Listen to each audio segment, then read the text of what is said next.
Hello, Bluewell families. Today we are going to do another reading instructional video to help your students become better, stronger readers. The focus of this video will be on fluency. Fluency is reading rate, being able to read with expression, with decent speed, and with accuracy so that you can understand or comprehend what you're reading. Now, the example will be Someone Builds the Dream by Lisa Wheeler.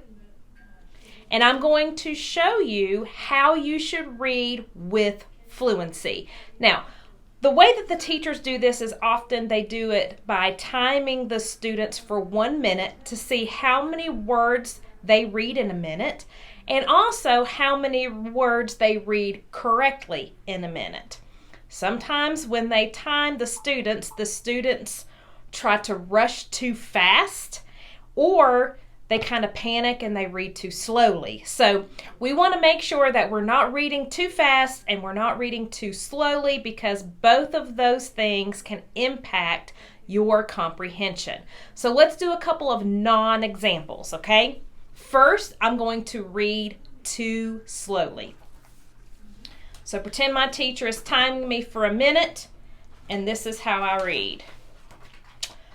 All across this great big world, jobs are getting done by many hands in many lands.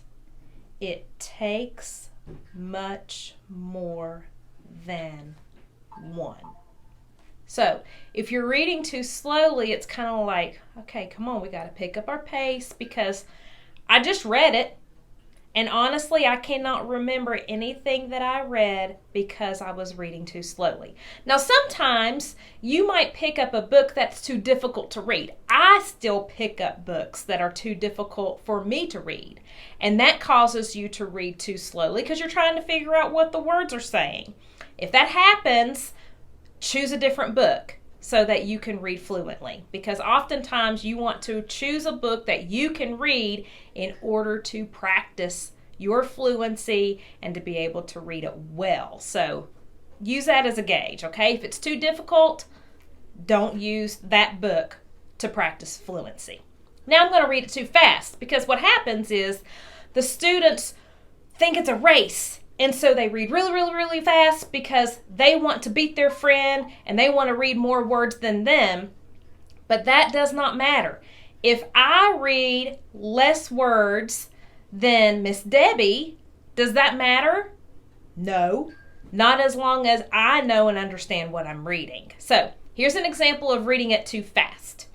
All across this great world, jobs are getting done by many hands and many lands. It takes so much more than one. An architect creates a space. She'll draw, redraw, measure, and trace a woodsy, warm, and peaceful place. I have no idea what I read. Was reading it too fast. I was concentrating more on beating my friend than I was on actually knowing what I was reading. You have to pay attention to the punctuation. If you see a comma, if you see a period, you need to pause and take a breath. If you see a question mark, you need to read that sentence like it's a question, okay? So here's how you should read it for the prime example. Here we go. All across this great big world, jobs are getting done by many hands in many lands. It takes much more than one.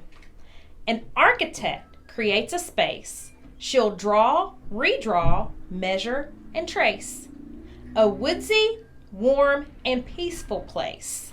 But someone works to guide the saws, plane the logs, and lead the team. Now, that's how you should read. I understood what I was reading, and I was reading with great fluency and paying attention to my punctuation.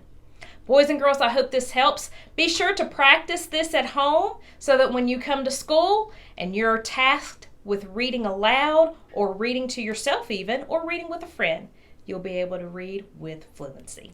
For now, thank you for hanging with Dr. G, and we'll see you at school. Bye-bye.